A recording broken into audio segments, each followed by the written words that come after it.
Europe. It's a word that can still send shivers down many Tory spines. There is nothing quite like it for dividing opinion in the Conservative Party, which is probably why everyone tried to avoid talking about it at conference this week. But the tensions do still simmer below cabinet level. Here in the South East, Conservative MEP Daniel Hannan believes it's time to pull out of the European Union. But David Cameron and those in high cabinet hold a different view on our relationship with Europe. So whose position is closest to the attitudes of the people here in the South East? Well, Daniel Hannan joins us now from Brussels. Daniel Hannan, nice to have you on the Politics Show in the South East.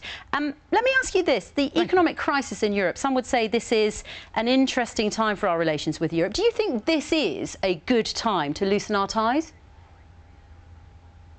In the sense that we're being sent the bill to prop up a currency that we didn't join, in the sense that we're being dragged into problems that are not of our making, in the sense that we now see that we have attached ourselves to a part of the world which is shrinking while the rest of the world is growing.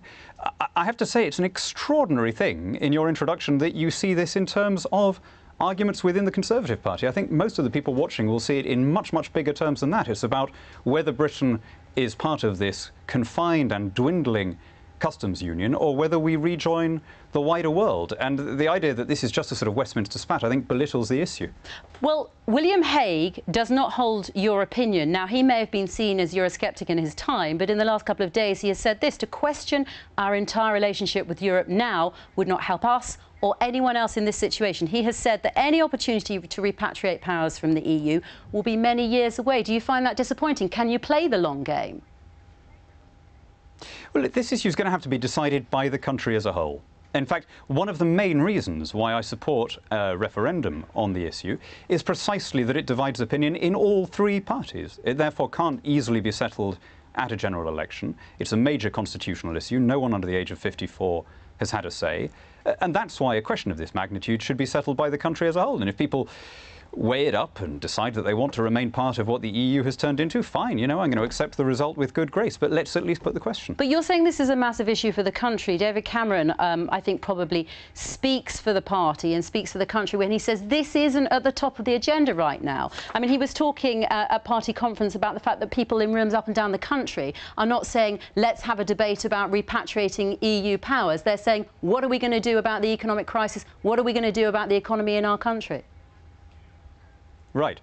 And when you look at the figures and you see that more than twice of all of the savings we've made through spending cuts put together are being sent in our contributions to the EU budget, when you see that we are on the hook for £12.5 billion in the Irish, Portuguese and Greek bailouts, when you see that that's wiping out all of the savings we've made at home, when you see that the common market having been sold to us as a basically economic proposition about national prosperity is in fact now turning into this sclerotic, dwindling, shrunken part of the global economy, and that we foolishly cut ourselves off from the developing and Commonwealth markets, which is where the growth still is, you realise that this really is an economic issue. The best way for us to tackle the economic crisis is to put ourselves in the same happy position that the Swiss are in, where we are not drawn in through our EU liabilities to the Euro's problems. So is the Prime Minister letting down voters in the South East in not offering a referendum on the EU? Every single question you have asked, Julia, has been, it could have been from the early 90s, a classic sort of BBC thing, oh, it's a split in the Tory party, oh, these terrible Eurosceptics. Look, it is much, much bigger than that, right? This is a question of whether we're an independent country, running our own affairs, running our economy in our own national interest, or whether we're part of something bigger. Now, so I support the Prime Minister. I think he's doing a very good job, but I disagree with him on this issue. So you do disagree with him? You think that he's letting voters down if they don't offer a referendum now? Well, obviously, I disagree with him because I think there should be a referendum. I still think he's a very nice chap. I think he should be Prime Minister. He's a million times better than the other guy was.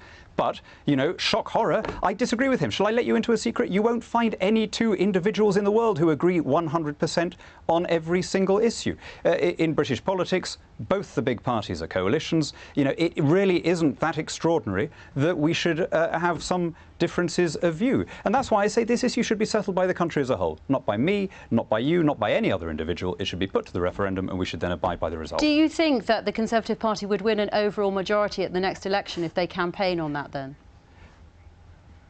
Well, that's not the reason to do it. I mean, it's literally every single question. It may not be the reason, but I'd like to know what you think. Party. Literally every single question you've asked me. No, we should offer a referendum because it is the right thing to do. I happen to think that there might be an electoral premium in people wanting to give their votes to a party that had promised that. There was an opinion poll last week that suggested that the same was true of Labour, that if Labour offered a referendum, their vote would go up. I haven't seen any surveys about the Tory party, but I'd be surprised if the same wasn't the case. But, you know, you don't go to politics to do things because they're popular. You go into politics to do them because they're right. And if that makes you popular, that's a bonus. Daniel Hannan, thank you very much for your time.